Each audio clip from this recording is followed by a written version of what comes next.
from help desk to network engineer, my journey so far and what is next. So I want to sit down, have an honest conversation about my experience, how things are going, and what I'm sort of looking at, with what is to come next. Because I think people out there who are sort of thinking about embarking on this journey might just find it useful for someone else to share their experience. I know I would have found it useful, so I thought, why not? Let's have the conversation. So I am a network and systems technician, and I've been doing this role now for I think 9 months.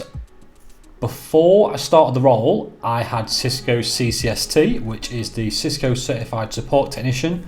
Highly recommend you do that if you're thinking about doing CCNA. CCST is I think the newest certification Cisco have brought out, and it's definitely the most entry level, but the stepping stone from that to CCNA is really good because you learn some key things like subnetting.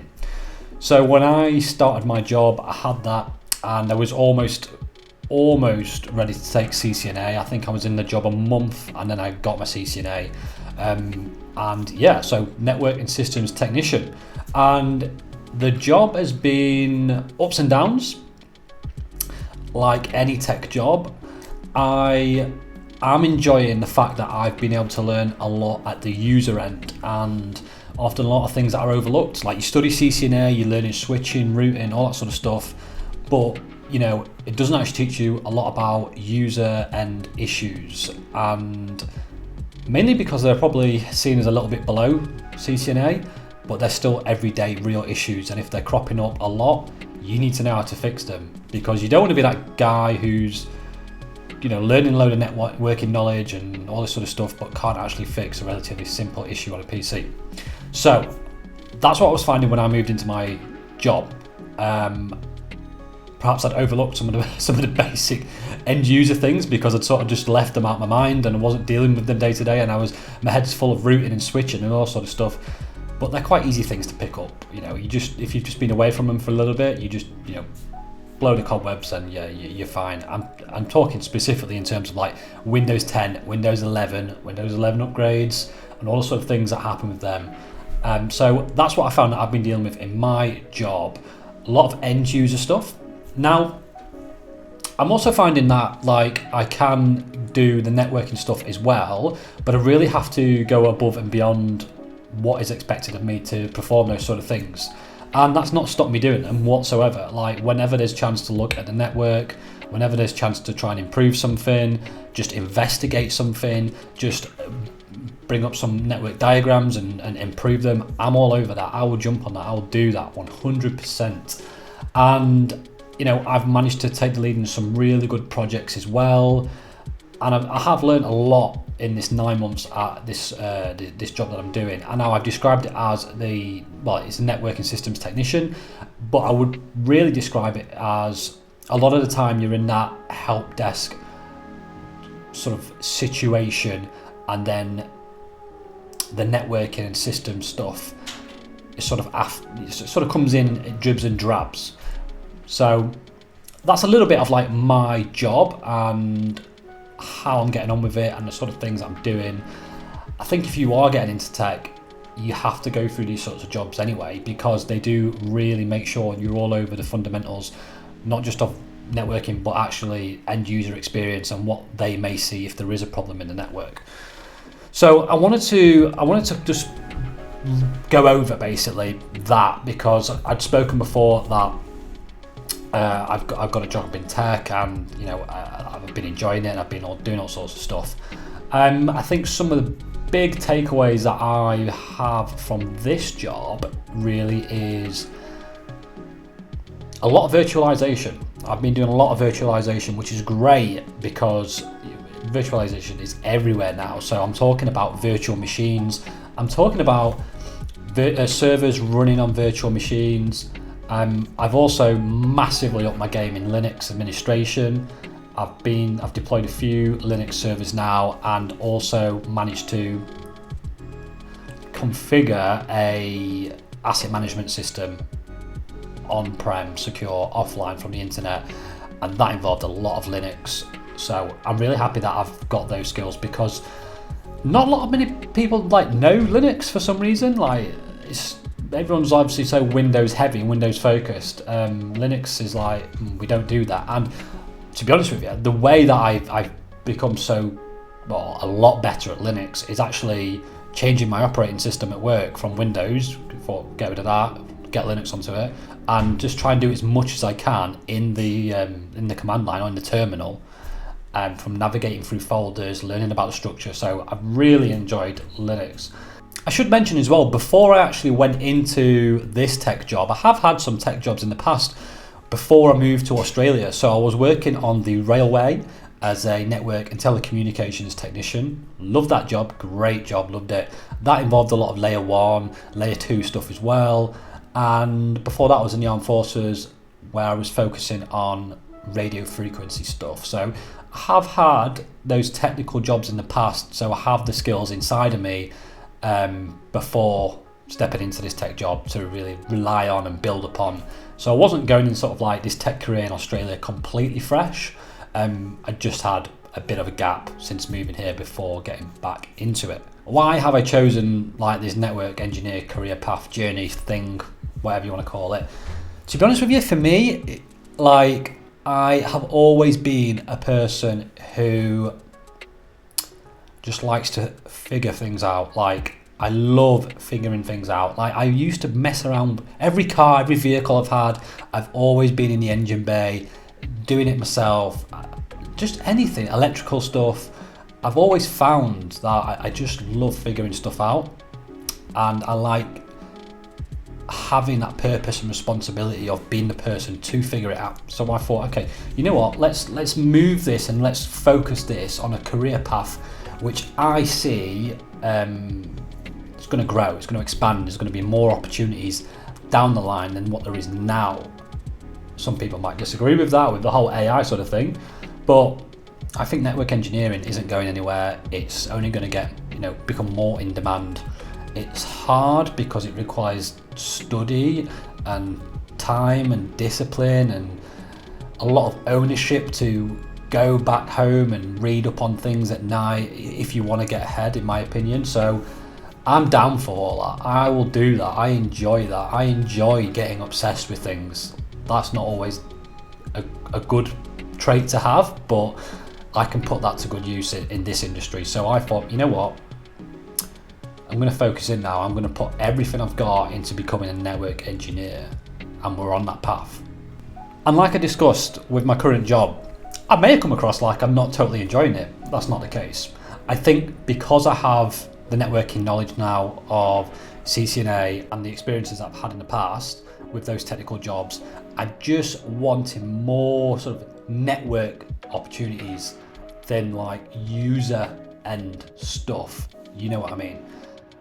Let me talk to you about what I'm getting up to in my spare time to actually level up, because this is really interesting. I think this is really cool. So in my spare time, basically my main focus now is on the Cisco DevNet certification.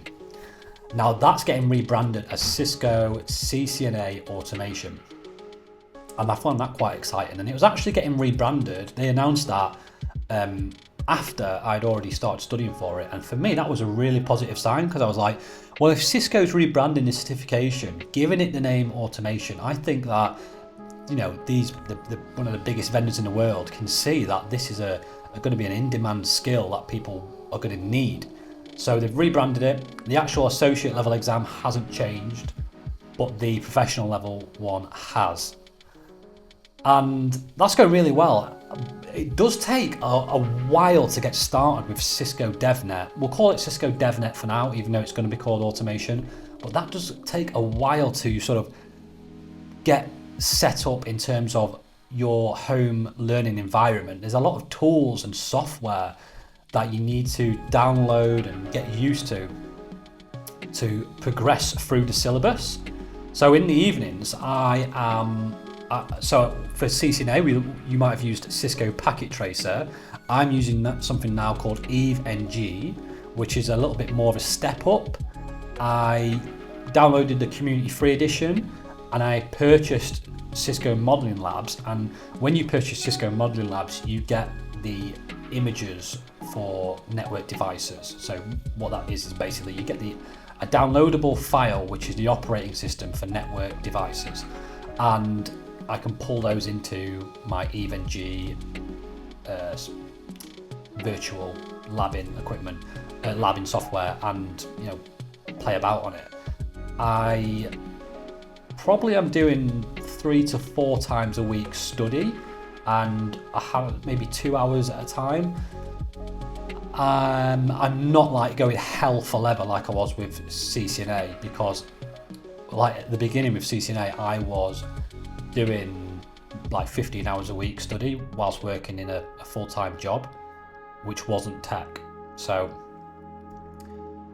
one thing I am really liking about the DevNet studying is obviously the automation part, but like the learning the Python, learning how to interact with APIs and send requests out and all that sort of stuff. That might sound completely foreign to you right now, and it did to me. Like I'm currently learning, I just learned something called NetConf, RESTconf, Yang. I've been looking at Cisco Catalyst. Now I'm going to be looking at SD-WAN, and at the same time you're learning Python, you're on these scripting software. But it's just, don't be phased out by stuff that you don't know. And I didn't know this before I started DevNet, but CCNA, the discipline and the studying taught me you repeat and repeat and repeat and repeat, and it will go in. It will go in. And trust me, if I can get CCNA, I'm not going to say you can as well, because you have to put the hard work in. But I just literally did that repeat process every night, study, and it went in. So I'm doing that in my spare time, studying Cisco DevNet, hoping to pass that exam in November, which is actually next month, so November or December. What I usually do is I usually go through all the material, print out the syllabus, the exam syllabus, and then read every line and go, yep, I can do that, yep, I can do that, no, I can't do that, and then start going back to topics. I wanted to talk as well about advice for people who are thinking of getting into tech, to become that network engineer, to work in IT, maybe even cybersecurity. I've met people who are going into cybersecurity who are thinking about studying CCNA. Sometimes people question whether CCNA is actually worth it now, because so much of the networks for organizations are hosted off the premises, in the cloud, your big vendors, AWS. A lot of people I've seen on social media say it's all in the cloud now, so CCNA is not as important as what it was, and there are other certifications that are starting to be seen as more valuable. From everyone that I've spoken to and from my own personal experience, I think CCNA is still number one, because remember, all this cloud and everything like that, it's still running on a server somewhere. It's still running on some hardware somewhere with fiber plugged into it or with Ethernet cables plugged into it. It's still going to be a computer with services running on it, just maybe not in the building that you work in. So, if you want to get a job in a data center or something like that, you're going to need to know about switching and routing and all that sort of stuff, the OSI model. Not only that, a lot of companies now are thinking about bringing their infrastructure off the cloud and either having it on the premises or maybe running, like a lot of companies do, like a hybrid network setup. So they've got some on-prem and they've got some on cloud. So when you understand the fundamentals of switching and routing and how packets are sent across a network or frames in the layer 2 space, that knowledge applies to whether it's cloud or whether it's to physical on-prem.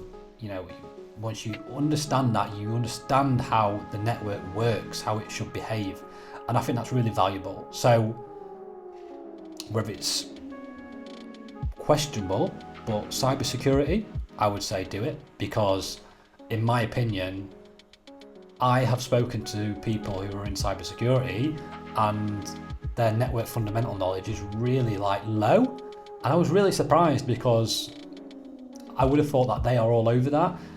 because there are so many vulnerabilities when we talk about a network that you don't have to study cybersecurity to know about, but knowing about the network, you will know that they exist. But definitely your IT jobs, definitely your help desk, definitely your support engineer, definitely, you know, those people who are like me and wanting to become that network engineer.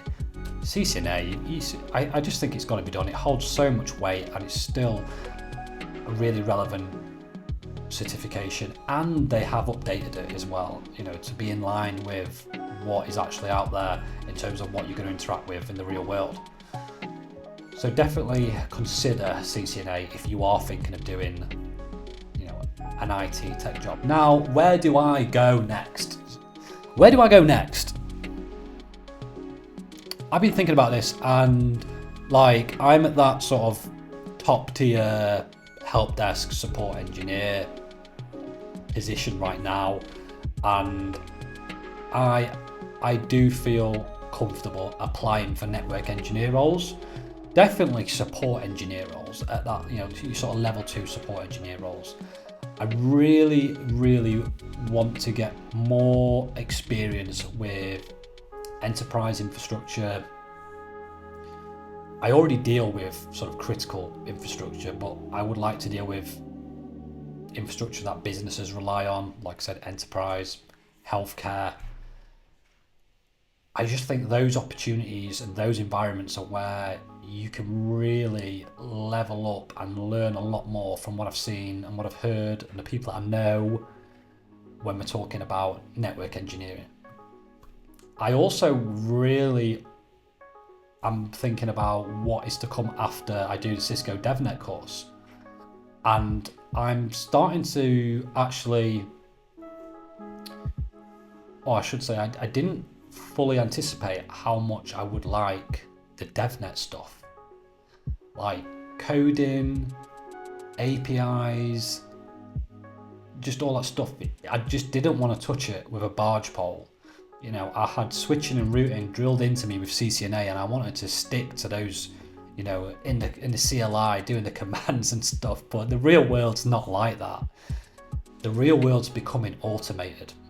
And I've also seen on a lot of jobs now for lower level engineer jobs as well, they want experience or they want exposure to Python, Bash, PowerShell. I don't like PowerShell, I hate PowerShell. But scripting, automation.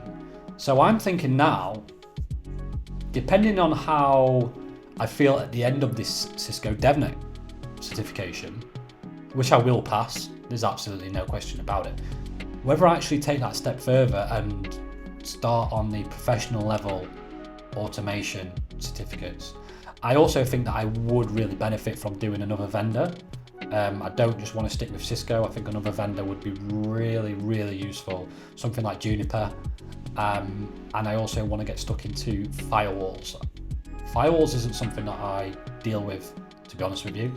I'm very much a LAN guy who's got, like, where they've got the uplink, you know, to the ISP and WAN link and all that sort of stuff. But automation, I'm starting to wonder, like, maybe I should take that like a next step up after this. Who knows? Anyway, this is just an honest conversation with someone who is going from that IT network technician, help desk job role to network engineer. I will see you on the next video.